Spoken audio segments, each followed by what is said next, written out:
कहानी का पूरा आनंद लेने के लिए कहानी के पिछले सभी भागों को ज़रूर देखें। उसका लिंक मैं आप लोगों को डिस्क्रिप्शन बॉक्स में दे दूंगी और साथ में कमेंट बॉक्स में पिन भी कर दूंगी, तो आप वहां से भी जाकर देख सकते हैं। अंगद की बात सुनकर महेश जी और अनुपमा जी दोनों ने एक दूसरे की तरफ देखा। उनके लिए ये न्यूज़ गुड न्यूज़ कम और सदमा ज़्यादा थी।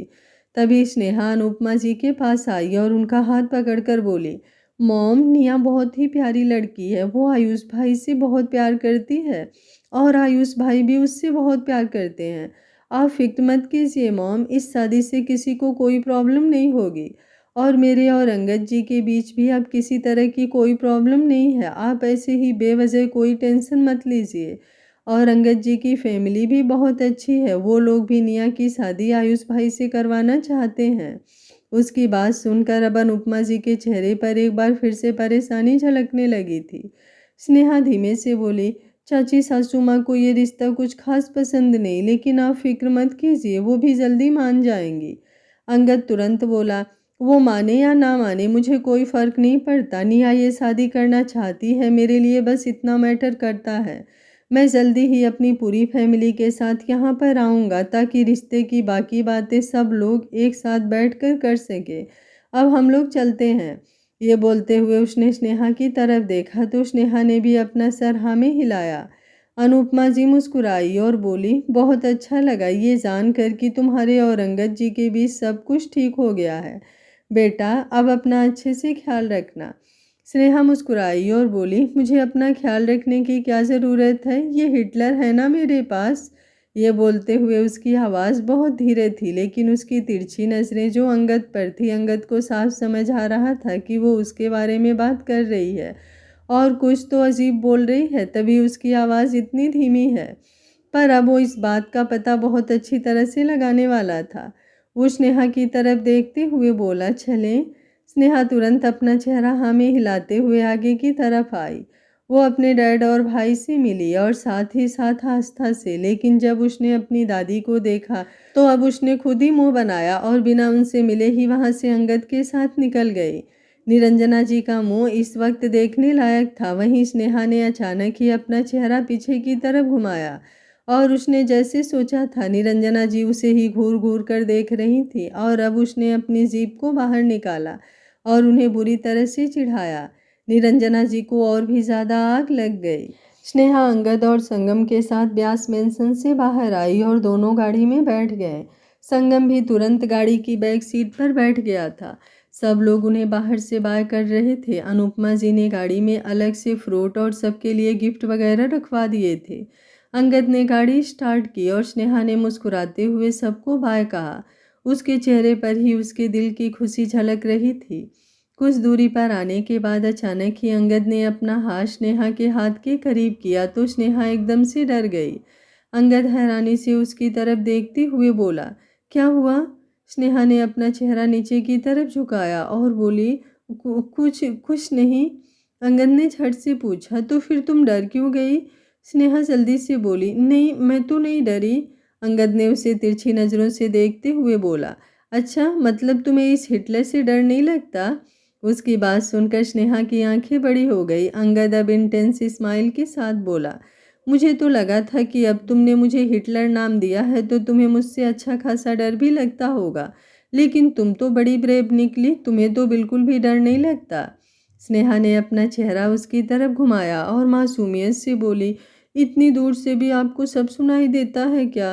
अंगद अब उसे घूरते हुए बोला, बहरा नहीं हूँ मैं, तुम अपने दिल में मेरे लिए क्या बोलती हो और क्या नहीं, मुझे तो वो भी ढंग से सुनाई देता है। ये तो फिर भी तुमने मेरे सामने ही बोला था। और वो क्या था जो तुमने अपनी दादी के साथ किया? स्नेहा का चेहरा नॉर्मल था, लेकिन अंगद की दूसरी बात सुनकर उसने अपने लोअर लिप को हल्का सा अंदर की तरफ दबा लिया। वो थोड़ा हड़बड़ा कर बोली, मैंने मैंने क्या किया? कुछ भी तो नहीं। अंगद ने बैक सीट पर बैठे हुए संगम की तरफ देखा और बोला, संगम बेटा, तुम्हें सुमित्रा दादी कैसी लगती हैं? संगम जो फोन पर गेम खेल रहा था, अंगद की बात सुनकर वो हल्का सा आगे की तरफ हुआ और फिर अपनी जेब बाहर निकाल कर चिढ़ाते हुए बोला, बिल्कुल बेकार। स्नेहा के होश उड़ गए। वो जल्दी से बोली, ऐसे ऐसे नहीं बोलते संगम बेटा, ये गलत बात होती है, किसी को ऐसे नहीं चिढ़ाते। अंगद भी तुरंत बोला, ये तुम बोल रही हो? स्नेहा ने अब अपना चेहरा नीचे की तरफ झुका लिया और बोली, संगम को मैंने नहीं सिखाया, कसम से अंगद जी, बेशक से आप जिसकी मर्जी कसम दे दीजिए, मैं कभी भी संगम को ऐसी चीज़ें नहीं सिखाती हूँ। आई नो आप मुझ पर यकीन नहीं करेंगे, लेकिन कसम से। ये बोलकर अब उसने अपना चेहरा अंगद की तरफ घुमाया और अपनी गर्दन पर चिकोटी काटी। अंगद की नज़रें उस पर और भी ज़्यादा इंटेंस हो गई। स्नेहा के एक्सप्रेशंस जैसे थे कि अंगद उसकी तरफ से अपनी नज़रें भी नहीं हटा पा रहा था। और तभी स्नेहा एकदम से चिल्लाई, अंगद जी। अंगद ने तुरंत सामने की तरफ देखा जहां एक ट्रक की स्पीड से उनकी तरफ जा रहा था। उसने जल्दी से अपनी गाड़ी घुमाई। कुछ पलों के लिए उनकी गाड़ी का बैलेंस आउट ऑफ कंट्रोल हो गया था। जैसे ही गाड़ी नॉर्मल हुई, अंगद ने पलटकर स्नेहा की तरफ देखा, जिसने एक तरफ से अंगद के कंधे को पकड़ा हुआ था और दूसरी तरफ से उसने साथ ही खड़े संगम को भी अपनी बाहों में भरा हुआ था। उसने अपनी आंखों को कसकर बंद किया हुआ था और उसका दिल भी इस वक्त जोरों से धक धक कर रहा था। अंगद ने गाड़ी साइड में लगाई और स्नेहा की तरफ देखते हुए बोला, सब ठीक है। स्नेहा की गहरी गहरी सांसें गाड़ी में गूंज रही थी। संगम भी हंसते हुए बोला, सब ठीक है स्नेहा माँ, आपने सच में बहुत डरपोक हो। उन दोनों की बातें सुनकर अब स्नेहा ने अपनी आंखों को खोला और एक नज़र संगम को देखकर उसने अपनी नज़रें अंगद की तरफ घुमाई। अंगद की नज़रें तो पहले ही उस पर थी और कुछ पल के लिए वो दोनों एक दूसरे की तरफ देखते रहे और फिर अंगद ने उस पर से अपनी नज़रें हटाई और गाड़ी स्टार्ट कर दी। स्नेहा ने कुछ नहीं कहा, वो भी सीधा होकर बैठ गई और अब दूसरे ही पल अंगद ने उसका हाथ कसकर पकड़ लिया था। वो धीमे से बोला, मुझे तुम पर यकीन है स्नेहा। उसकी ये बात सुनकर स्नेहा के दिल में एक अजीब सी हलचल हुई और उसने भी अंगद के हाथ पर अपनी उंगलियों को कस दिया। संगम एक बार फिर से बैक सीट पर बैठा हुआ फ़ोन में गेम खेलने लगा था। कुछ ही देर में वो लोग मित्तल मेंशन पहुँचे। अब तक रात के तकरीबन 9 बज गए थे। अंगद ने शारदा जी को फ़ोन करके बता दिया था कि वो कुछ ही देर में स्नेहा के साथ मित्तल मेंशन पहुँच रहा है, तो शारदा जी ने सबको डिनर के लिए रोक रखा था। लेकिन सुमित्रा जी अपना डिनर अपने रूम में ले जाकर अच्छे से कर चुकी थी। अंगद और स्नेहा अंदर की तरफ आए और हाथ धोकर सीधा डाइनिंग टेबल पर ही आ गए। संगम शारदा जी को गिफ्ट दिखाने लगा था जो उसकी नानी माँ ने उसे दिए थे। शारदा जी स्नेहा की तरफ देखते हुए बोली, होली पर मज़ा आया? इस निकम्मे ने तुम्हें रंग लगाया भी या नहीं? वैसे थोड़ा बहुत रंग तो इसने तुम्हें यहीं पर लगा दिया था, लेकिन वहाँ पर ये तुम्हारे साथ होली खेला या नहीं? उनका सवाल सुनकर स्नेहा को एक बार फिर से वो सारे पल याद आने लगे थे जो आज उसने अंगद के साथ बिताए। उसका चेहरा शर्म से लाल होने लगा था और अंगद की भी खांसी छूट गई। उन दोनों का ऐसा रिएक्शन देखकर शारदा जी भी हैरान हो रही थी और अब तक आभा ध्रुव के साथ निया पिया और धीरज जी और किशोर जी भी वहाँ पर आ गए थे। स्नेहा अपनी जगह से उठते हुए बोली, मैं डिनर सर्व करने में आपकी हेल्प कर देती हूँ सासू माँ। शारदा जी ने तुरंत उसे रोकते हुए कहा, नहीं उसकी कोई ज़रूरत नहीं है, तुम आराम से बैठकर अपना डिनर करो। वैसे भी तुम बहुत ज़्यादा थक गई होगी, अब होली खेलना इतना आसान चीज़ तो है नहीं, काफ़ी वक्त भी लगा होगा तुम्हें। ये बोलते हुए उनकी नज़रें स्नेहा और अंगद दोनों पर थी और अंगद ने अब उन्हें घूर कर देखा। शारदा जी ये सब कुछ जानबूझकर बोल रही थी क्योंकि उन्हें अंगद का रिएक्शन देखना था और जिस तरह से अंगद ने रिएक्शन दिया, अब तो उन्हें कन्फर्म हो गया था कि जो वो सोच रही हैं वो बिल्कुल सही है। मतलब अंगद और स्नेहा दोनों ने अपनी होली को प्यार से ही सेलिब्रेट किया है। मन ही मन उन्हें बहुत खुशी हो रही थी। वहीं स्नेहा ने अब शर्माते हुए अपना चेहरा नीचे झुका लिया था। वो धीमे से बोली, मैं ऊपर जाऊं क्या? अभी मेरा डिनर करने का मन नहीं कर रहा। शारदा जी अब उसे डांटते हुए बोली, चुपचाप यहीं पर बैठी रहो और अच्छे से अपना खाना फिनिश करो, उसके बाद आराम से सोना। स्नेहा ने अपना चेहरा नीचे झुकाया हुआ था, वो शर्म से पानी पानी हुए जा रही थी। तभी अचानक से निया बोली, मॉम कहाँ हैं? वो डिनर के लिए नहीं आई? उसके सवाल पर शारदा जी का चेहरा एक पल के लिए मायूस हो गया था। वो धीमे से बोली, सुमित्रा ने अपने रूम में डिनर कर लिया है, वो कह रही थी कि उसे नींद आई है। तो अभी उनकी बात पूरी होती उससे पहले ही किशोर जी बोले, रहने दीजिए भाभी, क्यों झूठ बोल रही हैं? सीधा कहिए ना कि अब सुमित्रा को यहाँ डाइनिंग टेबल पर बैठकर खाना खाना भी अच्छा नहीं लगता। मुझे तो समझ में नहीं आती कैसी जिद है उसकी। जब से निया और आयुष की शादी की बात हुई है तब से ही उसने मुंह फुला रखा है। अगर दोनों बच्चे एक दूसरे से प्यार करते हैं तो प्रॉब्लम ही क्या है, लेकिन नहीं, उसे तो हमेशा अपने मन की करनी होती है। लेकिन अब बस बहुत हुआ, अगर उसे किसी और की फिक्र नहीं है तो किसी और को भी उसके बारे में ज़्यादा सोचने की ज़रूरत नहीं है। ये बोलते हुए उनकी नज़रें निया पर थी। निया की आंखों में ऑलरेडी आंसू थे। वो आयुष से शादी करना चाहती थी, लेकिन सुमित्रा जी को नाराज भी वो नहीं देख पा रही थी। तभी अचानक से स्नेहा बोली, मैं जाकर उन्हें बुलाकर लेकर आऊं क्या? शायद वो हमारे साथ भी थोड़ा सा खाना खा ले। ये बोलकर वो उठने लगी, लेकिन अंगद ने अचानक से डाइनिंग टेबल के नीचे से ही उसका हाथ पकड़ लिया। स्नेहा की हार्ट बीट एक पल के लिए स्किप हो गई और अंगद ने अब उसे घूर कर देखा। स्नेहा कुछ बोल ही नहीं पाई, वो चुपचाप अपनी जगह पर वापस बैठ गई। शारदा जी फीका सा मुस्कुरा कर बोली, तुम ज़्यादा टेंशन मत लो स्नेहा, सुमित्रा बिल्कुल संगम की तरह है। जैसे संगम छोटी छोटी बातों पर नाराज हो जाता है, वैसे सुमित्रा भी छोटी छोटी बातों को दिल पर ले लेती है, लेकिन जल्दी ही उन बातों को भुला भी देती है। सुमित्रा भी बहुत जल्दी नॉर्मल हो जाएगी। उसकी बात सुनते हुए स्नेहा ने अपना चेहरा हाँ में हिलाया। तभी उसकी नज़र संगम पर गई, जो मुंह बनाकर बैठा था। जिस तरह से संगम ने गाड़ी में मुंह चिढ़ाया था, स्नेहा को वो पल याद आ गया था। अचानक ही उसकी हंसी छूट गई और सब हैरानी से उसकी तरफ देखने लगे। यहाँ इतनी सीरियस बात हो रही थी और स्नेहा हंसे जा रही थी। स्नेहा खुद अब बुरी तरह से झेप गई थी। अंगद को भी उस पर हंसी आ रही थी। अब उसे हंसते हुए देख बाकी सब लोग और भी ज़्यादा हैरान हो रहे थे, लेकिन शायद दोनों के बीच कोई आपसी बात होगी, ये सोचकर सब लोग नॉर्मल होने की कोशिश कर रहे थे। वहीं स्नेहा ने अब अंगद से अपना हाथ छुड़ाने की कोशिश की, लेकिन अंगद उसका हाथ छोड़ ही नहीं रहा था। स्नेहा ने पलटकर उसकी तरफ देखा तो अंगद ने अपनी एक उंगली स्नेहा की हथेली पर गोल गोल घुमानी शुरू कर दी, तो स्नेहा को गुदगुदी होने लगी। उसने तुरंत अपना हाथ पूरी तरह से कस लिया। वो उसे रिक्वेस्ट भरी नज़रों से देख रही थी। भला वो अपने एक हाथ से डिनर कैसे कर सकती थी? लेकिन अंगद ने अपना खाना शुरू कर उसकी रिक्वेस्ट को पूरी तरह से खारिज कर दिया था। स्नेहा बस उसकी तरफ देखती रह गई। शारदा जी स्नेहा की तरफ देखकर बोली, क्या हुआ, तुम खाना क्यों नहीं खा रही? स्नेहा, सच में तुम्हारा खाना खाने का मन नहीं कर रहा क्या? स्नेहा हल्का सा मुस्कुराई और बोली, नहीं ऐसा कुछ नहीं है, मैं बस खा रही हूँ। ये बोलकर वो एक बार फिर से अंगद के हाथ से अपना हाथ छुड़ाने की कोशिश कर रही थी, लेकिन अंगद उसका हाथ छोड़ ही नहीं रहा था। मजबूरन स्नेहा को अपने एक हाथ से ही खाना खाना पड़ा। जब लगभग से उसका खाना खत्म होने वाला था तो संगम उसके पास आया और सामने रखे हुए बाउल को उठाकर बोला, लो स्नेहा माँ, आपको ये खीर मैं खिला देता हूँ। एक हाथ से आपको प्रॉब्लम होगी ना? अब डैड तो आपका हाथ ही नहीं छोड़ रहे। तो उसकी बात पर अंगद और स्नेहा दोनों के चेहरे की हवाइयाँ उड़ गई।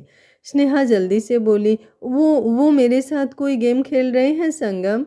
अभी उसने इतना ही कहा था कि संगम झट से बोला, मुझे पागल मत बनाइए स्नेहा माँ, मैं जानता हूँ डैड आपके साथ कोई गेम नहीं खेल रहे, बल्कि उनको आप पर प्यार आ रहा है और वो आपको परेशान कर रहे हैं। उसकी इस बात पर अंगद की एक बार फिर से खांसी छूट गई थी। खांस खांस कर अब उसका चेहरा लाल होता जा रहा था और स्नेहा तो एकदम हक्की बक्की रह गई थी। वो जल्दी से बोली, मुझे लगता है मैंने खाना ज़्यादा खा लिया, मुझे वॉशरूम जाने की ज़रूरत है। ये बोलकर वो तुरंत अपनी जगह से उठी और सीढ़ियाँ चढ़ते हुए अपने रूम की तरफ दौड़ गई। और अब हंसने की बारी बाकी सबकी थी और अंगद का चेहरा अब और भी ज्यादा लाल हो चुका था। संगम की बातें सुनकर स्नेहा तो दौड़ते हुए अपने रूम में चली गई थी, लेकिन अंगद अभी भी वहीं पर बैठा था और अब वो अपनी नजरें इधर उधर चुराते हुए बोला, मैं भी अपने रूम में जाता हूँ, मैंने भी काफ़ी ज़्यादा खा लिया, अब जाकर आराम करता हूँ, सुबह से होली में काफ़ी एनर्जी वेस्ट हो गई है। ये बोलकर वो भी अपनी जगह से उठा और तुरंत ऊपर अपने रूम में चला गया। संगम मुंह बनाते हुए बोला, यार ये कोई बात होती है क्या? ये दोनों तो आपस में ही लगे हुए हैं, मेरी तरफ तो इनका ध्यान ही नहीं है। एक बार मेरी लिटिल प्रिंसेस आ जाए, उसके बाद मैं अपना सारा टाइम उसके साथ स्पेंड करूँगा। हम दोनों फिर इनकी तरफ तो देखेंगे भी नहीं, रहे फिर ये एक दूसरे के साथ बिजी। ये बोलते हुए उसने मुंह बनाया हुआ था और उसकी बातें सुनकर शारदा जी के साथ साथ डाइनिंग टेबल पर बैठे सभी लोग हंसने लगे थे। शारदा जी ने संगम को अपने पास बुलाया और बोली, फिर क्या हुआ? अगर अंगद और स्नेहा एक दूसरे के साथ बिजी हैं तो तुम एक काम करो, तुम आज मेरे रूम में मेरे साथ सो जाना। मैं तुम्हें अपने पास सुलाऊंगी और तुम्हें अच्छी अच्छी स्टोरी भी सुनाऊंगी। संगम मुंह बनाते हुए बोला, रहने दो दादी माँ, आप कौन सा कम है? दादू के साथ आपको भी पता नहीं कैसी कैसी गेम खेलने होती है, जो आप मुझे जल्दी सुलाने के चक्कर में मुझे बड़ी ही बोरिंग स्टोरी सुनाती हो, जिसे सुनकर मैं इतना ज़्यादा बोर हो जाता हूँ कि मुझे तुरंत नींद आ जाती है। आप जाओ और जाकर दादू के साथ आराम से सो जाओ, मैं तो अपने ही रूम में सोऊंगा। ये बोलकर वो अपने रूम की तरफ दौड़ गया था और शारदा जी अपनी जगह पर खड़ी रह गई थी। अब उनका चेहरा शर्म से लाल था और वो अपनी नज़रें इधर उधर चुरा रही थी। धीरज जी भी तुरंत अपनी जगह से उठे और बोले, मैंने खाना तो खा लिया, अब मेरा दवाइयाँ लेने का वक्त हो गया है तो मैं चलता हूँ। ये बोलकर वो तुरंत अपने रूम में भाग गए और उनके पीछे पीछे शारदा जी भी जल्दी से किचन में चली गई। ध्रुव और आभा मुस्कुरा रहे थे और निया पिया को भी हंसी आ रही थी। किशोर जी के चेहरे पर भी हल्की मुस्कुराहट थी। वहीं स्नेहा आकर बालकनी में खड़ी हो गई थी। वो हमेशा डिनर वगैरह के बाद गार्डन एरिया में वॉक करने जाया करती थी, लेकिन फिलहाल वो वॉक करने के लिए बाहर तो गई नहीं थी, इसलिए बालकनी में इधर उधर टहल रही थी। तभी रूम का दरवाज़ा खुला और अंगद अंदर की तरफ आया। स्नेहा ने घूरकर उसे देखा और तुरंत उसके सामने आकर खड़ी हो गई। अंगद ने अपनी आईब्रो ऊपर की तरफ उठाई। स्नेहा मुंह बनाते हुए बोली, ये सब क्या था? अंगद ने अनजान बनते हुए पूछा, किस बारे में बात कर रही हो तुम?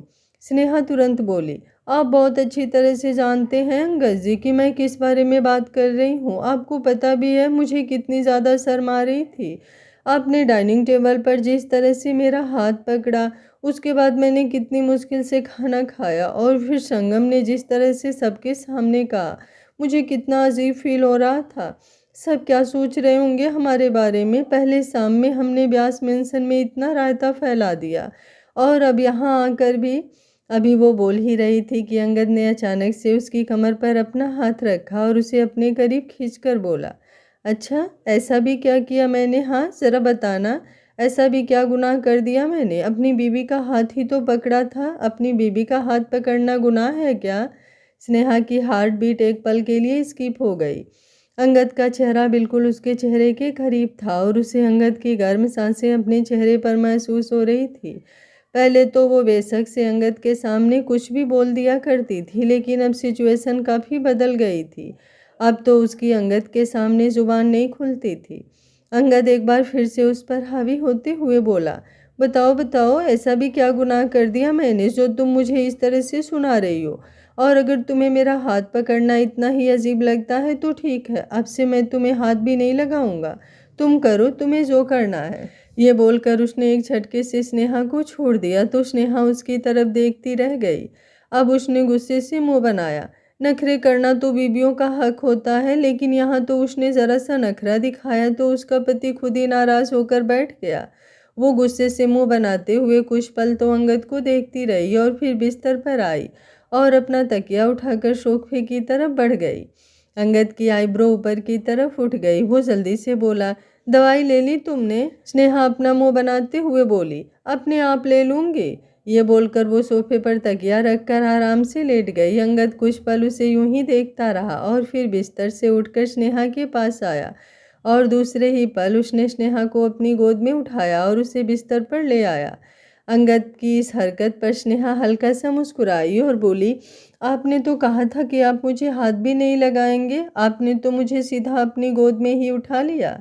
अंगद झट से बोला, तुम्हें नहीं उठाया है, अपनी लिटिल प्रिंसेस को उठाया है। वो तुम्हारी टमी में है तो मेरा उससे मिलने का दिल कर रहा था। अब मैं तुम्हारे टमी के अंदर तो जा नहीं सकता, लेकिन उसे अपनी गोद में तो उठा सकता हूँ ना। उसकी बातें सुनते हुए स्नेहा को सच में उस पर हंसी आ रही थी और अब अंगद ने साइड टेबल पर रखी हुई दवा उठाकर स्नेहा की तरफ बढ़ाते हुए कहा, चुपचाप अपनी दवा लो। स्नेहा जल्दी से बोली, आपकी लिटिल प्रिंसेस का कुछ भी कड़वा खाने का मन नहीं है, दवाइयाँ कड़वी होती है और फिलहाल उसका कुछ मीठा खाने का मन कर रहा है। अच्छा भला संगम खीर खिला रहा था मुझे, लेकिन मैंने वो भी नहीं खाई। अब मैं नहीं लेने वाली ये दवाई। अंगद ने उसे घूर कर देखा और फिर बिल्कुल उसके सामने बैठ गया। वो एक बार फिर से वो दवा स्नेहा की तरफ बढ़ाते हुए बोला, चुपचाप ये दवा खाओ। स्नेहा भी दोबारा बोली, मुझे कुछ मीठा खाना है, पहले मीठा खिलाइए, उसके बाद ये दवा लूंगी। अंगद एक गहरी सांस लेकर बोला, पहले ये दवा खाओ, उसके बाद तुरंत बाद में तुम्हें कुछ मीठा खिला दूंगा। स्नेहा ने अपनी नजरें इधर उधर घुमाई और बोली, लेकिन फिलहाल तो यहाँ पर कुछ मीठा है ही नहीं, और चॉकलेट्स भी ख़त्म हैं, और जितनी कैंडीज आपने मेरे लिए लाकर रखी थी वो सब भी मैंने ख़त्म कर दी, तो अब यहाँ पर कुछ भी मीठा नहीं है। पहले मीठा लाइए, उसके बाद मैं ये दवा लूँगी, बेशक से खाऊंगी बाद में, लेकिन पहले मुझे लाकर दिखाइए। अंगद उसे इंटेंस नज़रों से देखते हुए बोला, तुम्हें मुझ पर यकीन नहीं? जब मैं एक बार कह रहा हूँ कि तुम ये दवा तो फिनिश करो, तुम्हें मीठा अपने आप मिल जाएगा, तो तुम मेरी बात मान क्यों नहीं रही? उसकी बात पर अब स्नेहा की भी बोलती बंद हो गई थी। उसने अंगद के हाथ से वो दवा ले ली और दूसरे ही पल उसे ख़त्म कर दिया। अब उसने अपना हाथ अंगद की तरफ बढ़ाया और बोली, ख़त्म कर दी मैंने वो दवा, अब दीजिए मुझे मेरा मीठा। ये बोलते हुए वो अपनी उंगलियों को ऊपर की तरफ उठा रही थी और अब अचानक से ही अंगद उसके बिल्कुल करीब हुआ तो उसका दिल जोरों से धक धक करने लगा।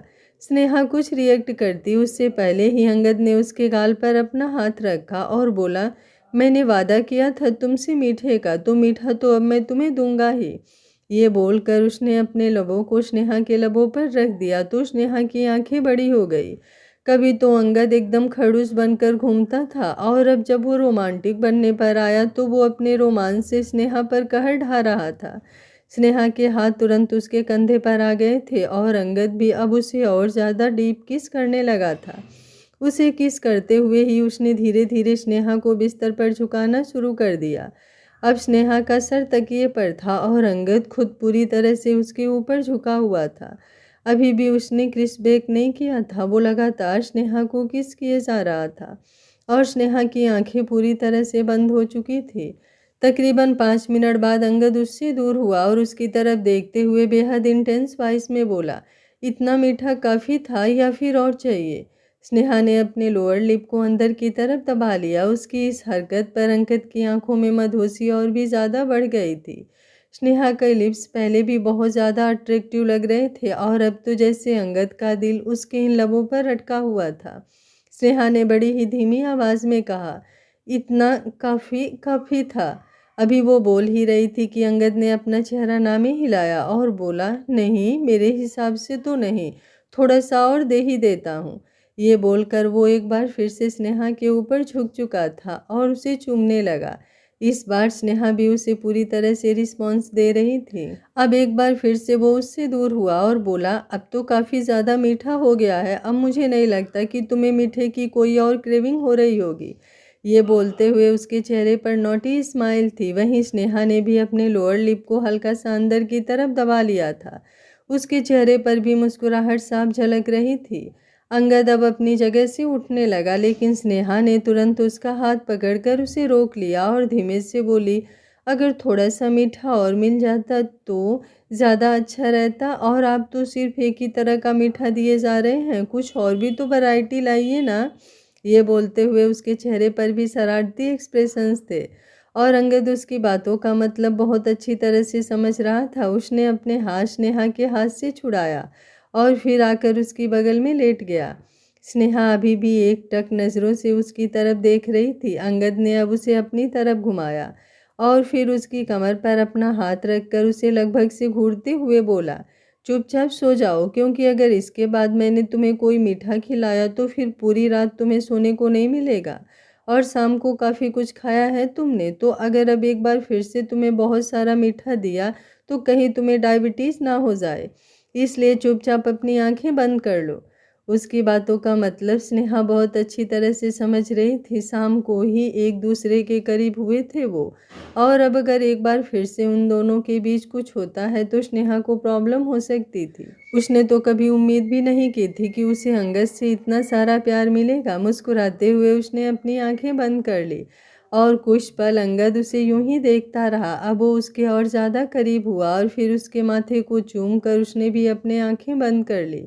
स्नेहा ने भी अपना सिर पूरी तरह से उसके सीने में समेट दिया था। वहीं दूसरी तरफ निया इस वक्त फ़ोन पर आयुष से बात कर रही थी। वो परेशान होते हुए बोली, मुझे समझ में नहीं आ रहा आयुष कि मैं मॉम से क्या कहूँ और कैसे कहूँ। वो तो हमारी शादी के लिए मान ही नहीं रही हैं। आज भी उन्होंने फैमिली के साथ डिनर तक नहीं किया।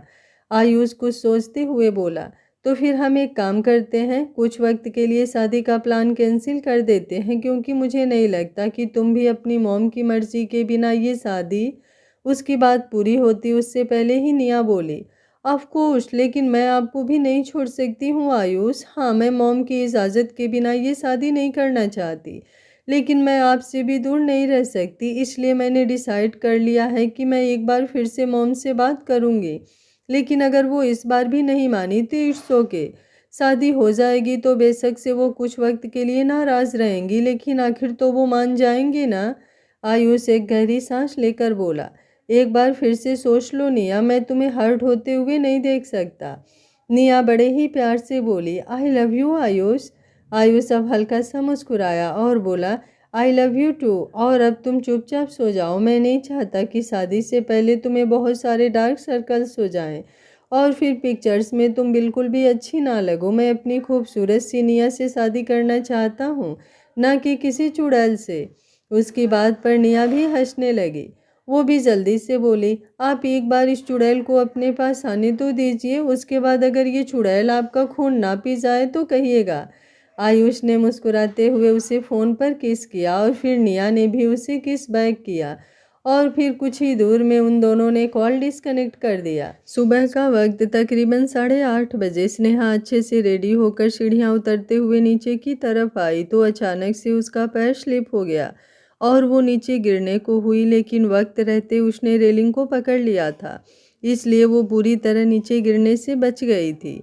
डर के मारे वो जोरों से चिल्लाई तो उसका चिल्लाना सुनकर शारदा जी और आभा तुरंत वहां पर आई। स्नेहा की आवाज़ अंगद तक नहीं पहुंची थी, क्योंकि वो फिलहाल जिम एरिया में था और जिम एरिया में म्यूजिक बहुत ज़्यादा लाउड था, इसलिए उसे स्नेहा का चिल्लाना सुनाई ही नहीं दिया। वहीं हाल में बैठी सुमित्रा जी के चेहरे पर गुस्से भरे एक्सप्रेशंस थे। उन्होंने सीढ़ियों पर ऑयल गिराया था, जिसकी वजह से स्नेहा का पैर हल्का सा स्लिप हो गया था। आभा और शारदा जी दोनों आगे की तरफ आई और स्नेहा को संभालते हुए बोली, तुम ठीक तो हो ना स्नेहा? तुम्हें कुछ हुआ तो नहीं? ध्यान से चलना चाहिए ना, अगर तुम नीचे गिर जाती तो। स्नेहा मासूमियत से बोली, मुझे नहीं पता भाभी, कैसे मेरा पैर स्लिप हो गया। शारदा जी उसके गाल पर अपना हाथ रखकर बोली, छोड़ो ये सब और पहले तुम हमारे साथ नीचे चलो। ये बोलकर वो स्नेहा को धीरे धीरे नीचे की तरफ लेकर आने लगी थी। उनकी नज़र सुमित्रा जी पर गई, जो आराम से अभी भी सोफे पर बैठी थी। स्नेहा नीचे गिरती तो उसके साथ क्या कुछ हो सकता था, इस बात पर उन्हें ज़रा सी भी तकलीफ नहीं हो रही थी, और इस बात ने शारदा जी का दिल बहुत ज़्यादा दुखा दिया था। शारदा जी ने स्नेहा को सोफे पर बिठाया और एक सर्वेंट को पानी लाने को कहा तो वो जल्दी से पानी लेने किचन में चली गई। आभा भी स्नेहा के पास बैठी थी और उसका हाथ पकड़कर बोली, तुम्हें कहीं दर्द वगैरह तो नहीं हो रहा ना स्नेहा? अगर हो रहा है तो प्लीज़ बता दो, हम लोग अभी हॉस्पिटल चलते हैं। स्नेहा ने अपना चेहरा नामे हिलाया और बोली, नहीं भाभी, मुझे कहीं दर्द नहीं हो रहा, लेकिन प्लीज़ आप इस बारे में अंगद जी को कुछ मत बताइएगा। अगर उन्हें पता चलेगा कि मैं गिरने वाली थी तो वो मुझे बहुत डांटेंगे। उन्हें लगेगा कि मैंने खुद का ख्याल नहीं रखा। हाँ, मैं जानती हूँ कि लापरवाही शायद मेरी ही है, लेकिन प्लीज़। ये बोलते हुए उसकी आंखों में नमी आ गई थी। ऐसा नहीं था कि उसे अंगद से ज़्यादा डर लग रहा था, प्रॉब्लम ये थी कि वो अंगद को परेशान नहीं करना चाहती थी। शारदा जी उसके सिर पर अपना हाथ रखकर बोली, तुम ये सब सोचना बंद करो, कोई अंगद से कुछ नहीं कह रहा, लेकिन तुम बस अपना ख्याल रखो स्नेहा, और ये लो पानी पियो। ये बोलते हुए उन्होंने सर्वेंट के हाथों से पानी लिया और फिर स्नेहा की तरफ बढ़ाया तो स्नेहा ने चुपचाप वो पानी पी लिया। शारदा जी आभा की तरफ देखते हुए बोले, तुम यहीं स्नेहा के पास बैठो, उसे बेटर फील होगा। मैं किचन में जा रही हूँ, ब्रेकफास्ट वगैरह भी देखना है। यहाँ पर और किसी को तो कोई टेंशन ही नहीं है कि घर पर क्या हो रहा है और क्या नहीं, उसे तो बस अपने से ही मतलब है। ये बोलते हुए उन्होंने सुमित्रा जी की तरफ देखा तो सुमित्रा जी ने सामने से कोई जवाब नहीं दिया, बस अपने हाथों में पकड़ा हुआ न्यूज़पेपर पढ़ती रहीं। शारदा जी अब चुपचाप किचन में चली गई और सुमित्रा जी उनके किचन में जाने के बाद अपनी जगह से उठी और सीढ़ियाँ चढ़ने लगी। आभा स्नेहा के साथ बातें कर रही थी ताकि उसे बेटर फील करा सके, इसलिए उन दोनों का ध्यान ही सुमित्रा जी पर नहीं था। और अब सुमित्रा जी ने बड़ी चालाकी से सीढ़ियों पर गिरा हुआ ऑयल एक नैपकिन से साफ किया और फिर तुरंत ऊपर की तरफ चली गईं। अभी वो अंगद के जिम एरिया के सामने से गुजर ही रही थी कि अंगद बाहर की तरफ निकला। अचानक से अंगद को सामने देखकर सुमित्रा जी के चेहरे पर एकदम से हड़बड़ाहट आ गई थी। अंगद अपनी इंटेंस नज़रों से उन्हें देख रहा था और अब उसका ध्यान सुमित्रा जी के हाथ पर गया, जहां पर उन्होंने एक नैपकिन को कसकर पकड़ा हुआ था। अंगद की नज़रें अपने हाथ की तरफ देखकर सुमित्रा जी ने तुरंत अपना हाथ पीछे छुपा लिया। अंगद की आईब्रो ऊपर की तरफ उठ गई और वो तुरंत बोला, क्या छुपाने की कोशिश कर रही हैं आप? उसका सवाल सुनकर सुमित्रा जी की सांस लगभग से हलक में अटक गई थी। वो तुरंत बोली, कुछ भी तो नहीं। अंगद उन्हें और ज़्यादा गहरी नज़रों से देखते हुए बोला, कुछ तो छुपा ही रही हैं, आपके हाथ पीछे की तरफ है, दिखाइए मुझे क्या छुपा रही हैं आप? सुमित्रा जी अब गुस्से से बोली, कल को तो तुम मुझसे ये भी सवाल करोगे कि मैं क्या खा रही हूँ, मैं पी क्या रही हूँ, मैं सांस क्यों ले रही हूँ और मैं जिंदा ही क्यों हूँ? ये सब सवाल भी तुम मुझसे करोगे क्या? अंगद एक्सप्रेशनलेस होकर बोला, आप कहाँ की बात कहाँ लेकर जा रही हैं? सुमित्रा जी गुस्से से चिल्लाकर बोली, जब मैं तुमसे बात कर ही नहीं रही तो तुम मुझसे क्यों बात कर रहे हो? उन्हें और ज़्यादा ऊंची आवाज़ यूज करते हुए देख अंगद को उन पर गुस्सा आने लगा था। वो कोई सीन नहीं बनाना चाहता था, लेकिन यहाँ सुमित्रा जी तो जैसे चाहती थी कि घर के सभी लोग इकट्ठा हो जाएं। अंगद गुस्से से बोला, काम डाउन, अगर आपको मुझसे बात नहीं करनी है तो मैं भी आपसे बात करने के लिए मरे नहीं जा रहा। आप मेरी लाइफ की वो सबसे लास्ट पर्सन होंगी जो मेरे लिए मैटर करती होंगी। इनफैक्ट आप तो मेरे लिए मैटर भी नहीं करती और आप मेरी लाइफ में भी एग्जिस्ट नहीं करती। तो अपने आप को ज़रा गलतफहमी से बाहर निकालिए कि मैं आपसे बात करना चाहता हूँ। Now just go to hell. ये बोलकर वो तुरंत वहाँ से अपने रूम की तरफ चला गया। सुमित्रा जी को उसकी बातों पर गुस्सा तो बहुत आया, लेकिन फिलहाल उन्होंने राहत की एक सांस ली। अगर गलती से भी अंगद उनके हाथ में वो ऑयल वाला नैपकिन देख लेता तो उन्हें प्रॉब्लम हो सकती थी। वो एक गहरी सांस लेकर बोली, थैंक गॉड अंगद चला गया यहाँ से, अब मैं जल्दी से ये नैपकिन डस्टबिन में फेंक देती हूँ। ये बोलकर वो वहाँ से जाने लगी, लेकिन तभी पीछे से किसी ने वो नैपकिन उनके हाथों से खींच लिया। सुमित्रा जी के होश उड़ गए। स्नेहा वो नैपकिन अपने हाथ में लेकर अब उनके सामने आकर खड़ी हुई और उन्हें गुस्से भरी नज़रों से देखने लगी। सुमित्रा जी को एक पल के लिए तो लगा कि शायद अंगद ने ही वो नैपकिन देख लिया है, लेकिन सामने स्नेहा को देखकर उनके चेहरे के एक्सप्रेशंस थोड़े नॉर्मल हो गए थे। वहीं स्नेहा की आंखों में लगभग से आंसू थे। उस दिन जब सुमित्रा जी ने उसे पपीता काट कर दिया था, जो जैसे तैसे उसने फिर भी खुद को संभाल लिया था कि शायद उसे कोई गलतफहमी हो रही होगी। लेकिन आज जब वो सीढ़ियाँ उतर रही थी और उसका पैर लड़खड़ाया तो सिर्फ वही जानती है कि वो कितना डर गई थी। लेकिन तभी उसकी नज़र सीढ़ियों पर गई जहाँ पर वो ऑयल गिरा हुआ था। वहाँ पर ऑयल देखकर वो दंग रह गई थी। भला सीढ़ियों पर ऑयल कैसे आ सकता है? लेकिन तभी उसकी नज़र सुमित्रा जी पर गई, जो आराम से सोफे पर बैठी थी और तिरछी नज़रों से उसे देख रही थी, जैसे उनका कोई प्लान फ्लॉप हो गया हो। उनके चेहरे पर फ्रस्ट्रेशन वो साफ महसूस कर सकती थी और इस वक्त उसे अंदाज़ा हो गया था कि इन सब के पीछे सुमित्रा जी ही हैं। इसलिए उसने शारदा जी और आभा को ये बात अंगद से छुपाने के लिए कहा था, क्योंकि वो सुमित्रा जी और अंगद के बीच और ज़्यादा डिफरेंस नहीं लाना चाहती थी। वो अपनी नमी भरी आंखों से सुमित्रा जी की तरफ देखते हुए बोली, एक माँ होकर आप किसी और औरत के साथ ऐसा कैसे कर सकती हैं, खासकर तब जब औरत खुद माँ बनने वाली हो? सुमित्रा जी तुरंत बोली, मुझे नहीं पता तुम क्या कह रही हो और मुझे तुम्हारी बकवास सुनने में ज़रा सा भी इंटरेस्ट नहीं है। अभी अभी तुम्हारा पति भी बहुत बहस करके गया है मेरे साथ, तो अब तुम तो रहने ही दो। ये बोलकर वो वहाँ से जाने लगी, लेकिन तभी स्नेहा ने उनका हाथ पकड़कर उन्हें रोक लिया। अभी तक उसके चेहरे पर तकलीफ नज़र आ रही थी, लेकिन अब उसके चेहरे पर बेइंतहा गुस्सा था। उसने जिस तरह से सुमित्रा जी का हाथ पकड़ा हुआ था, सुमित्रा जी भी हैरान थी, क्योंकि स्नेहा के हाथ से ही उन्हें दर्द होने लगा था।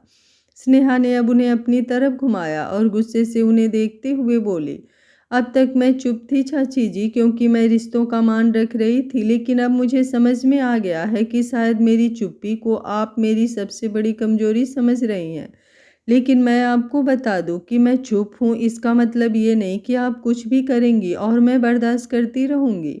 अगर बात मेरे बच्चे पर आई तो मैं वो कर जाऊंगी जो आपने कभी सोचा भी नहीं होगा। सुमित्रा जी दांत पीसते हुए बोली। तुम मुझे धमकी दे रही हो, तुम जानती हो मैं कौन हूँ? स्नेहा तुरंत बोली। फिलहाल तो आप में मुझे एक मर्डरर नजर आ रहा है, जो उस मासूम की जान लेना चाहता है जो अभी तक इस दुनिया में भी नहीं आया। मुझे तो आप पर तरस आ रहा है चाची जी कि आपकी सोच इतनी ज़्यादा घटिया है। लेकिन एक बात मेरी कान खोलकर सुन लीजिए।